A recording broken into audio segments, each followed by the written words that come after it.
A relatively short hop takes us across the country, from the Pacific Ocean side of Mexico to the Gulf side. Motorcyclist, I don't know if I've just gotten used to Mexico, if the east half of the country is just much more enjoyable, or if the rainy season has just cleaned up the place. But either way, I can honestly say I actually really like returning to this country again. What kind of protagonist would I be if I didn't have a sword? If you can ignore the fact that machetes are basically Central American lawnmowers, I might even appear intimidating one day. David Hayward. Since we arrived in Tapachula, Chiapas, just across the Guatemala border, life took a turn for the pleasant, though anything seems pleasant after Highway CA2. We spent our first day back in Mexico sweeping along the fast, smooth toll roads of Chiapas, still surrounded by lush rainforest and the heat made more workable by the constant cloud cover of the season. We made one last pit stop along the ocean shore, cutting through Reserva de la Biosfera and Crucijada as well as an endless stretch of farms and ranches. I opted not to swim in the ocean this time around, as the water was arid with large barrels and riptides. And not least of all because it was brown and gross looking. The Panama coastline may have spoiled me more than I realized. I had never even heard of Chiapas before I started this trip south, and now it's the first place I think of every time someone asks me what my favorite place in Mexico is. The second impression of this country is starting strong. David Hayward. After a leisurely shrimp cocktail lunch on the beach, we returned to the main road and started making our way toward the east coast in hopes of seeing a figurative and literal different side of the country. Next stop, Veracruz. The roads followed the mountains and valleys of Chiapas with large, open turns, twisty enough to be fun and fast enough to be exciting, and the whole state was blooming with life. I didn't expect to be so happy to be in Mexico, but I was quickly reminded of why I had liked the state of Chiapas the first time around too. We skirted through one military checkpoint after the other, some of which searched us until they got bored of all the clothes and camping equipment, and one even x-rayed all of the vehicles looking for who likes to party harder than the rest of them. As checkpoints and traffic droned on and on, we stopped at the side of the road to cool down in the shade and stop for a water break. Another rider on a bright red Ducati Monster was by, and then almost immediately turned tail to come back and talk to us.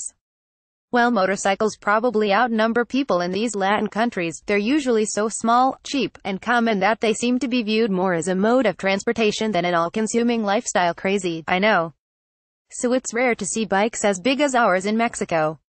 It seems that all of the riders who do have bigger bikes, however, share the same kind of enthusiasm that other riders have for bikes and each other in the States.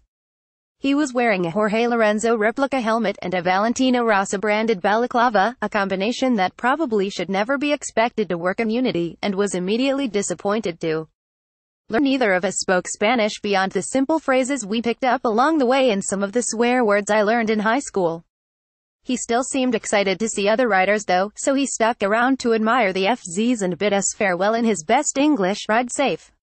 You may have been bored at various times, but have you ever been stuck at the side of the road, studying the mannerisms of goats bored?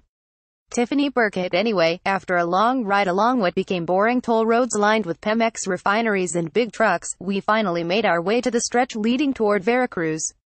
With about 30 kilometers to go, Hollywood coasted to the side of the road, hot, exhausted, and with a chain that seemed to be spinning in place on its front sprocket. We had replaced the rear in Panama, but it turned out the front sprocket needed a little more urgent attention than expected. He tried to limp it a little farther, but being so close to town, I figured now was as good a time as any to get my money's worth on that overpriced Mexican insurance I bought before we left. After 30 minutes of awkward attempts at communication, yelling over semis that seemed to be in open rebellion with their mufflers, we switched to WhatsApp so we could communicate through text and GPS tracking, and had a tow truck on its way. Your chariot, sir. I'm pretty sure Hollywood was just faking the whole broken down thing because he was tired and wanted some air conditioning. Tiffani Burkett. Of course, Mexican roadside assistance in the boonies is about as fast as you expect it might be. We chilled under an overpass for about 2 hours, hanging out with the kind of disturbingly large red ants that nightmares are made of and a slightly less large herd of escaped goats. Having tied down bikes many times while hauling my way out to the racetrack and back over the years, I struggled not to cringe as the tow truck driver haphazardly wrapped his straps around the handlebars and seat of Hollywood's FZ-07. As I put all my gear on, I also struggled not to be jealous as Hollywood got to hop into an air-conditioned cab. I'm not really sure if the FZ-07's reliability was really a win today or not. This is literally the fourth time on this trip a police officer has stopped us because he just wanted to check out our bikes. I think cool motorbikes might be the universal language that transcends all differences. My luck with getting off of speeding tickets has gotten much better in Mexico. David Hayward. I followed them into the city, saving us the effort of navigating the typical poorly marked unlabeled Mexican city streets, and we ordered some new sprockets to be dropped off at a local DHL hub. Then we signed up for some scuba diving at a nearby dive shop. Is it weird that the second I stuck my face underwater, all I could think about was that these fish would make great paint schemes for my race bikes? David Hayward. Diving in Veracruz was interesting, to say the least. We had only gotten the lower level scuba diver certification in Belize. We opted to raise our licensing level to a full open water certification in a place where the full course and 6 dives and all of the rental equipment cost less than one dive did to the south. Of course, for your savings, you also had the disadvantage of learning from people who spoke almost no English with equipment that was at a few notches above passable. And all of your practice had to be done in a 15-foot deep section of the open ocean instead of a pool. But this is an adventure, damn it. The waters outside Veracruz are full of squid, eels, gigantic lobsters that look strikingly similar to the sci-fi Predator, and, most importantly, shipwrecks. Some were actually United States and Russian Navy ships, interestingly enough. If you go far enough out, supposedly there are also some Spanish treasure ships from centuries past that sunk after leaving Veracruz, so I'll have to come back and see those someday. And now I'm officially open water certified. I think I may have found something I can obsess over almost as hard as I do motorcycles. David Hayward. Finishing my open water certification was hugely satisfying, but, unfortunately, our timing was less spectacular.